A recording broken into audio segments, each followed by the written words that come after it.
बिस्मिल्लाहिर्रहमानिर्रहीम। जहाँ भी रहें हैप्पी रहें और हेल्दी रहें। तो मैं वासी और वेलकम करती हूँ आपको अपने किचन में। आज मैं आपके लिए चावल की बहुत ही मज़ेदार रेसिपी लेकर आई हूँ।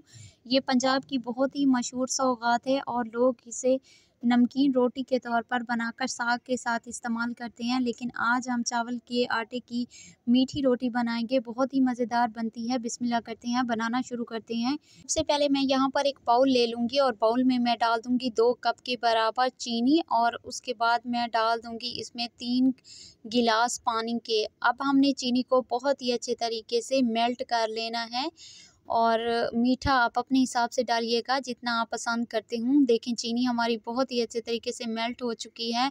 तो अब मैं इसमें डाल दूँगी 2 कप के बराबर चावल का आटा।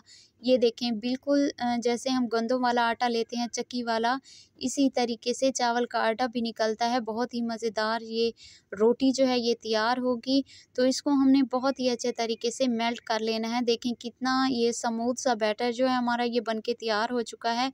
अब हम इसमें 1 टेबलस्पून नमक डाल देंगे। इससे रोटी हमारी नमकीन नहीं होगी, टेस्ट बहुत ही अच्छा आ जाएगा। तो यहाँ पर नमक भी मिक्स हो चुका है। बनाना शुरू करते हैं।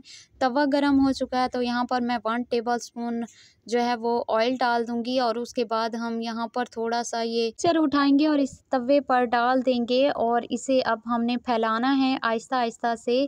छोटी बड़ी जितनी आप रोटी पसंद करें उतना आपने इस बैटर को जो है वो फैला लेना है।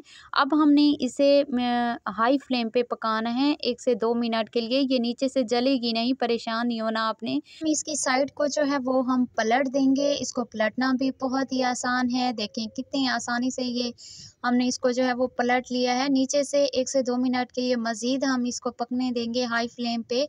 तो अब दोबारा से हम इसको जो है वो पलट देते हैं और ये देखें यहाँ पर हमने ऑयल से इसे ग्रीस कर लेना है।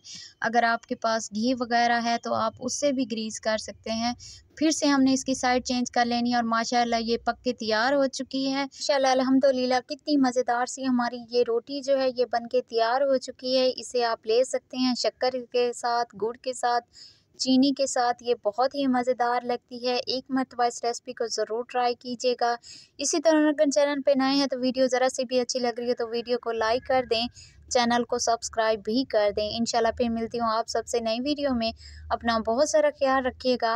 आसिया को अपनी दुआ में याद रखिएगा। अल्लाह निगहबान।